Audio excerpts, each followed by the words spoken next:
Welcome to the Slop Temple. We pray this video helps. In this video, I will explain how to use P2P on Trust Wallet. P2P, or peer-to-peer, on Trust Wallet means directly sending and receiving cryptocurrency with another individual. It's about secure, direct transfers without an intermediary.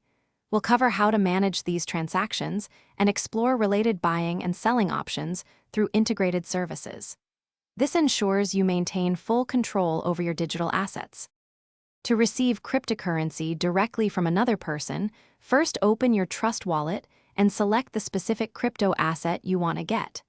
Then, tap the Receive button to find your unique wallet address. You can copy this address or share the QR code with the sender. Always double-check the address to ensure accuracy before sharing it. When sending crypto, select the asset from your wallet and tap Send. You'll need the recipient's wallet address. Paste it carefully into the designated field.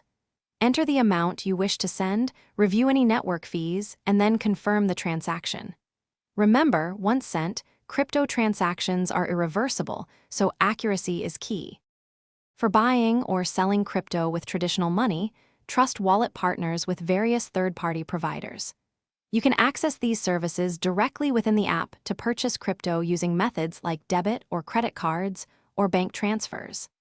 Similarly, you can sell your crypto through these integrated services to receive fiat currency, expanding your transaction options beyond direct P2P transfers. Thanks for watching. Consider subscribing if we helped you.